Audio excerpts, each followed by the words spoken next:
যমুনা নদীর তীর ঘেঁষে এক রহস্যময় স্থাপনা, তেওতা জমিদার বাড়ি। শতাব্দী পেরিয়ে আজও এটি দাঁড়িয়ে আছে আমাদের অতীত ইতিহাসের মূর্ত সাক্ষী হয়ে। এখানে ধ্বনিত হয় জমিদার আমলের ঐশ্বর্য আর প্রাচীন বাংলার জমিদারদের গল্পগুলো। জমিদার আমলের স্থাপত্য শৈলী, বিশাল প্রাসাদ, মঠ আর কারুকার্য খচিত ভবন সবকিছু মিলে তৈরি করেছে এক ঐতিহাসিক সৌন্দর্যের মিলবন্ধন। আর জমিদার বাড়িটির সাথে জড়িয়ে আছে আমাদের জাতীয় কবি কাজী নজরুল ইসলামের এক বিশেষ স্মৃতি, যা বাড়িটির ঐতিহাসিক এবং সাংস্কৃতিক গুরুত্বকে আরো বাড়িয়ে তোলে।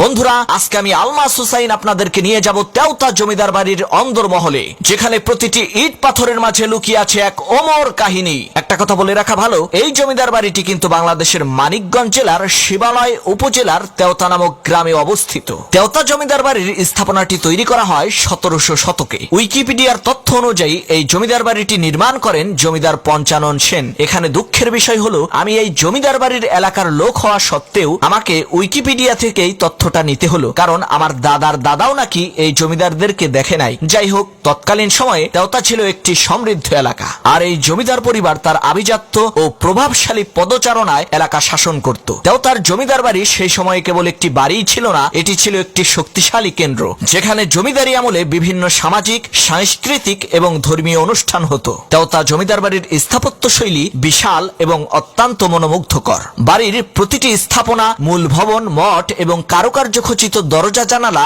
সবকিছুতেই জমিদারদের রুচির প্রকাশ দেখা যায়। এই বাড়িটির নকশায় প্রাচীন স্থাপত্য শৈলীর সাথে আধুনিকতার ছোঁয়াও মেলে। এছাড়া বাড়ির ভেতরে বিভিন্ন গম্বুজ, থাম এবং খোদাই করা শৈল্পিক নকশাগুলো জমিদারি ঐতিহ্যের বহিঃপ্রকাশ। তেওতা জমিদার বাড়ির মূল ভবন ছাড়াও রয়েছে আরো কিছু গুরুত্বপূর্ণ অংশ। এখানে একটি বিশাল হল রুম ছিল, যেখানে জমিদার এবং তার পরিবারের সদস্যরা অতিথিদের নিয়ে বৈঠক করতেন। এছাড়া বাড়ির পেছনের দিকে রয়েছে একটি মঠ, যেখানে জমিদারের পরিবার পূজা অর্চনা করত। বাড়ির বাইরের আঙিনাও ছিল সুশোভিত বাগানে পরিপূর্ণ।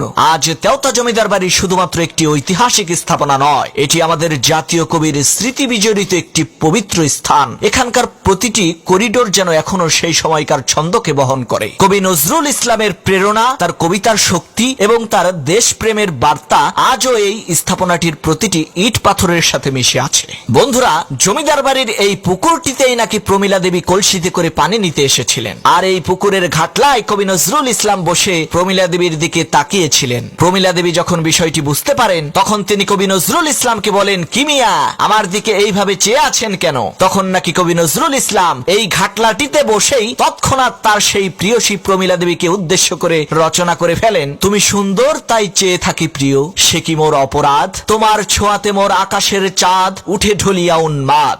এই তেওতা জমিদার বাড়িতে কাটানো নজরুলের সময় ছিল তার সৃজনশীলতার এক স্বর্ণালী অধ্যায়। এখানকার সবুজ প্রকৃতি, যমুনার স্নিগ্ধতা এবং জমিদার পরিবারের আন্তরিকতা তার মনের উপরে গভীরভাবে প্রভাব ফেলে। তেওতা বাড়িতে বসে তিনি রচনা করেন একাধিক গান ও কবিতা, যা আমাদের সাহিত্যকে সমৃদ্ধ করেছে। বিশেষ করে মধুমালতী গানটি তেওতা ভ্রমণের সময়ই তিনি রচনা করেছিলেন। আজ তেওতা জমিদার বাড়ির সেই প্রাচীন সৌন্দর্য কিছুটা ক্ষয়ে গেলেও এটি এখনো পর্যটকদের জন্য বিশেষ আকর্ষণীয় স্থান। প্রাচীন এই স্থাপনাটি দেখার জন্য প্রতিদিন দেশের বিভিন্ন স্থান থেকে পর্যটকেরা এখানে আসেন। তবে বর্তমানে বাড়িটির সংস্কারের অভাবে অনেক অংশ ভগ্নপ্রায় অবস্থায় রয়েছে। এই বাড়ির সংরক্ষণ অত্যন্ত জরুরি, যেন ভবিষ্যৎ প্রজন্ম আমাদের ইতিহাসের এই অমূল্য স্মৃতিকে দেখে জানতে পারে। শোনা যায় রাতের বেলায় নাকি এই জমিদার বাড়িতে জিন ভূতের খুব উপদ্রব ছিল। এ কারণে এলাকাবাসী রাতের বেলায় কখনো এই জমিদার বাড়িতে প্রবেশ করত না। কিন্তু এখন দেশ ডিজিটাল হওয়ার কারণে এই জমিদার বাড়িতে নেশাখোরের উপদ্রব বেড়ে যাওয়ায় জিন ভূত সব লুঙ্গি খুলে পালিয়েছে। তাই তো বলি, জিন ভূত নিপাত যাক, নেশাখোর জিন্দাবাদ। যমুনা নদীর পারে দাঁড়িয়ে থাকা তেওতা জমিদার বাড়ি কেবল একটি স্থাপনা নয়, এটি আমাদের ঐতিহ্যের অংশ, আমাদের অতীতের গল্প। জমিদার আমলের সেই ঐশ্বর্য আর জীবনযাপনের চিহ্ন ধরে রাখা এই স্থাপনাটি যেন ভবিষ্যতের কাছে আমাদের ঐতিহ্যের বার্তাবাহক। আসুন আমরা সবাই মিলে চেষ্টা করি এই স্থাপনাটিকে সংরক্ষণ করার জন্য, যেন আগামী প্রজন্ম এর সৌন্দর্য উপভোগ করতে পারে এবং আমাদের ইতিহাসকে জানতে পারে।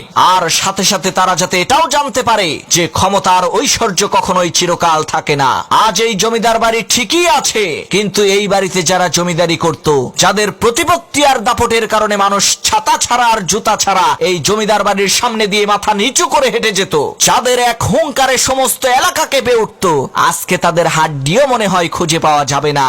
কোথায় গেল তাদের জমিদারি, কোথায় গেল তাদের বাহাদুরি, সব শেষ। তাই এখান থেকে আমাদের শিক্ষা নেওয়া উচিত যে আমিও একদিন থাকবো না, কিন্তু আমার কর্মের ফল কিন্তু থেকে যাবে।